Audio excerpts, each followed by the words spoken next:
Mic check. 1 2 1 2 1 2. What is up, my beautiful people? It's your girl Rosabelle, and welcome. For those of you who are new here, hit that subscribe button, the follow, the like, the share, wherever you see this, wherever you're listening to this. And welcome. Welcome to my mind. Welcome to my feelings. Welcome to my space. I'm in my element. I'm in a space where I like to kick my shoes off and put my feet up, put my robe on, take my pants off, because pants are dumb, and just kick back, relax. I want to unwind from my day, unfold, and unplug. Peace and blessings. How you feeling? How you feel? Blessings. I feel amazing. How about yourself? I'm feeling amazing. It's a beautiful day, and it's a beautiful season. All right. So, I'm feeling great. I'm here with your boy Dray, 10 Talents, to discuss with you about you. You as an entrepreneur, you as a person, you and your community, to kick off this Black History Month, right? Okay. You have a lot of gems to drop to our people, and I just really wanted to take this time and opportunity to just showcase you and who you are. Appreciate it. So first and foremost, I wanted to start by just you telling me a little bit about yourself, telling us a little bit about who you are. Alright, I'm an artist, been an artist since second grade. I probably talk more about that, but been an artist all my life pretty much. Grew up on the west side of Akron, Perkins, Rankin, Bookville, 1040 of course. Man, you know I had to put that in there, but just being somebody who a maverick, trailblazer, just want to see the world better, philanthropist. So solid as much people call me, as a great friend. I'm a man of my word, and I just feel like art makes the world beautiful.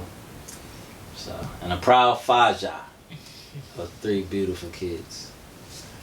Yeah, fatherhood, I can only imagine it's beautiful. You make it look beautiful through the lens that you showcase, and the growth with you and your babies. It's amazing to see if you follow them on social media. If you don't you won't be disappointed. Thank you. Yeah, so right. I need some more followers, because man, they just be looking and don't be supporting the kid. But we all go through that. It's all good.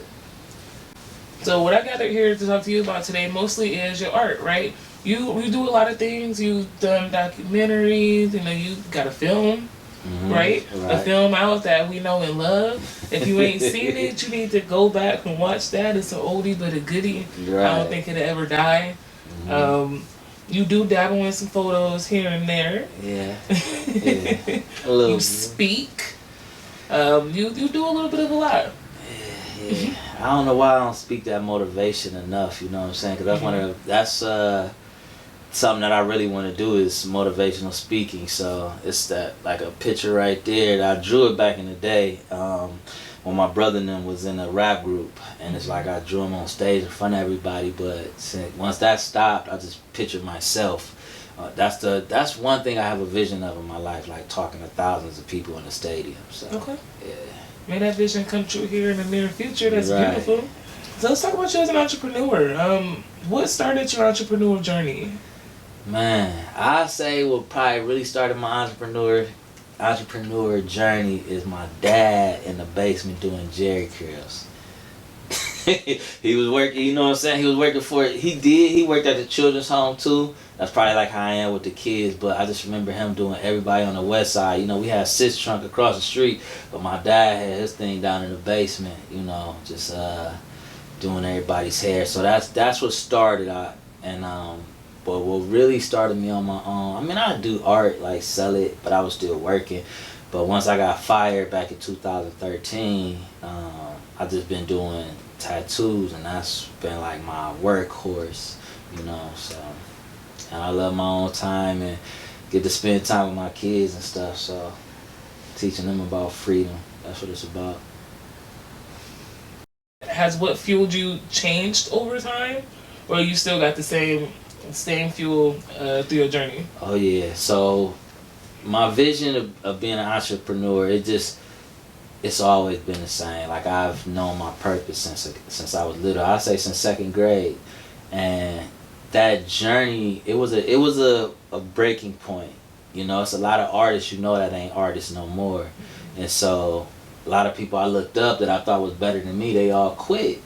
And so it's like I got that where artists quit, and then I got the homies that was standing on the corner or standing in front of houses, and I was like, I don't want that to be me, because they was older than me, and I'm like, man, I don't want to be standing in the hood. Like, so those two really what helped me get past that barrier of where I was like an artist through high school and then I quit. But like I had that, and I worked at the print shop. Shout out to Russ Neal. I was doing art there, and it helped. That doing that art there just helped me stay. I mean, doing t-shirts there helped me stay with the art. So that's what kept the vision going, but it's always been the same, just being an artist. How do you envision your legacy impacting future generations? Oh man, so I know we might be jumping ahead, but I mean to go with it though, the 10 spot experience is something that I really look forward to giving back to children and adults. So just that impact carrying on and on. I want my name to be remembered forever. And one way for it to be remembered forever is through art. Hopefully I do a big sculpture for somebody, through that. Because, art, it might be in somebody's house, it can get messed up, write a book that can keep going. But one thing that'll really be going is impacting people, because they gonna carry it on and tell somebody else and teach somebody else, my wisdom, my artistic skills that I done gave them, and just the impact. So that's how I plan on being here forever doing that.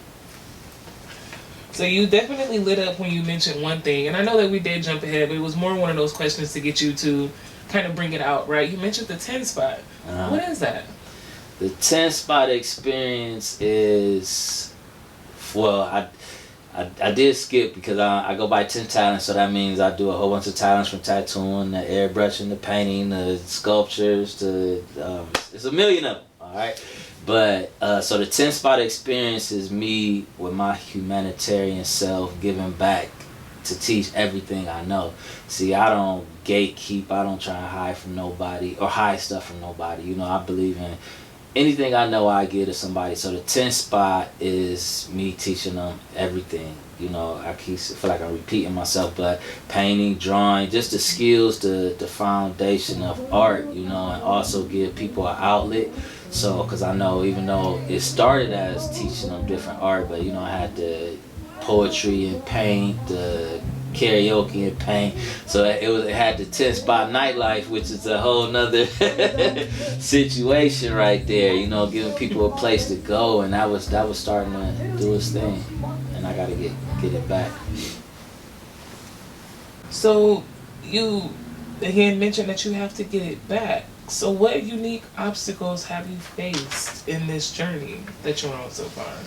Okay, so when I had the 10 spot going, I was planning on moving, and so I had let it go, because I'm like, I've been wanting to move all my life, because I just want to leave the nest and go around where people really respect art, put it like that. So I kind of let it go, but now I'm just trying to bring that thing back and get it going again. But as far as obstacles, one thing I know is spend other people's money. Because I was in that place and I was paying $1,000 a month, but I ain't care, because I had money at the time and stuff like that. So, but spend other people's money when you're doing something. So what does perseverance look like for you in this journey? Perseverance for me is putting one foot in front of the other. That's like that's one of the main quotes that I live by, that I created. Just put one foot in front of the other. You just gotta keep doing it, no matter what. Keep pressing. So perseverance. I don't believe in giving up, but I done had moments where, over time, where I did actually have those thoughts, and it was crazy. But just gotta keep moving forward, regardless of. Oh yeah, another one of mine is regardless what it looks like and regardless what it feels like. Keep pressing. Yeah. So perseverance, that ain't nothing.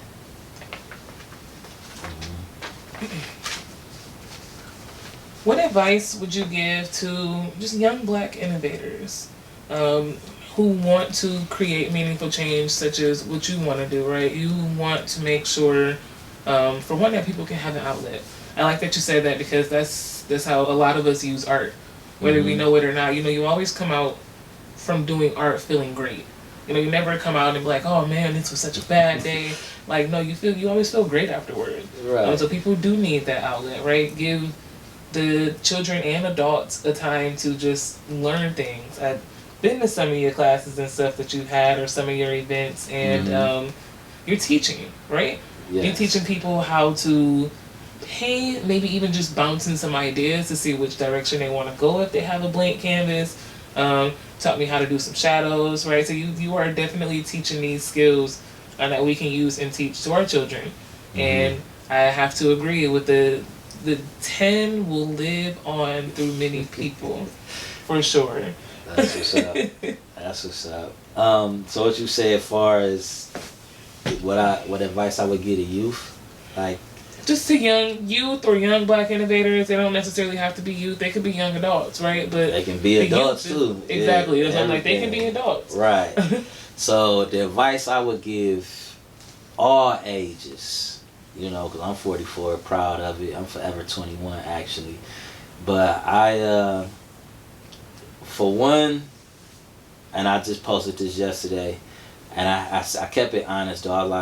I had to change my way of thinking and my way of talking. Because even though I'm teaching my kids and I'm teaching them in a positive way, I'm also teaching them the wrong way though, because I'm teaching them to be a chaser instead of like living in it and being it. And that's what actually will bring your dreams to pass. You know, because once you believe it and live in it, you're going to walk in it, you're going to walk in it and act and be it, you know, like it's already here, instead of like, let me do this. To once you feel like you got to go do something or have to do something, it's not a part of you. It's something you have to go get. So that shows separation. And, you know, so my advice is just to be in it, walk in it, be proud, don't care about what nobody think, because that fear is what stops a lot of people. You know, so that's why I did that. You see, when I perform with my kids, and I did that. I messed up on my words, but I didn't care. It wasn't about that. You know, it was about my middle child, because I asked her if she wanted to do it. She looked at me quick, was like, She was the fear. You know, my son, I caught him before it got too late. So dancing, that's his thing. Like he the one who got up there and forced us to do it. And I didn't remember the words, but I'm like, this is a moment where she got to face that fear. So I took that one on the chin, and, you know, we created a moment. Yeah, it was so cute to see that. Right? You know, so yeah, look out for 1021. We're going to be the first group, like family group, with their dad and their kids. You know what I mean? So 1021, y'all heard it here first. Maybe second. Nah. Maybe third. But y'all heard it here. 1021, y'all going to have to be looking out for them. I'm not quite done with this interview though, because one thing I did want to ask you is that when I came over, I noticed that this is the painting that you set in the, what is this? The easel? The easel, yeah. Yes. I know that that's a canvas. This is the easel. So this is one of this is the painting that you grabbed and sat in the easel. Why did you choose it? It's one of my latest, but you know how you just do something just because. So I know it's dope and everything, but it's perfect for this interview because once I break it down, it's gonna speak to somebody, you know, like it did me. So it's called Rebirth, and it got different hands that's coming out of the ground, and you know, we was born. They say we born twice, so it's like when you born once, and then when you find yourself, you born again. So actually, so this is that rebirth where you found yourself, and the light is like, I'm here for you, and you know, everybody pressing through to really get to where they want to be at in life, and this is where that hand is finding themselves, finding that glory, you know, and I feel like that's where I'm at. Yep. So yeah, that's. You can really get lost in the textures of that painting. Yeah, that's what they, especially how I did this texture with the fading of the light, you know. It does, and it really does fade. For it to be an acrylic, they like, man, they was amazed how you do that, you know. So that was dope. Well, I wanted to thank you for just taking your time and sitting in this space with me and just kind of letting people become familiar with you if they weren't familiar with you already, and also reassuring the people who are familiar with you that you're here to stay and you're coming back. I'm hoping to see this 10 spot very soon. I know the experience. I want more people to be able to experience it, and I can't wait until we can bring that vibe back. Right. So, right. Thank you, Dray 10 Talents, for sharing this space with me. Salute. Thank you for coming and choosing the kids. You know what I mean? So it's good to have somebody appreciate your work. You know, you don't hear it a lot when you're being positive, so it's good when it does come. And I live all, you know how if I reach one, you know, it just take one to speak to me. And somebody posted that yesterday, because sometimes you need that when you be so empty, pouring out, somebody just always, no matter where it's at. It's been in a bar a couple times, I ain't gonna lie, you know, but somebody, you know, drunk words and sober thoughts, you know, and it be dope though. People really pour out to me because they ain't seen me in a while or something, and they just like, but they be ghost watching or something, and it just make me feel good that somebody, you know, appreciate what I'm doing.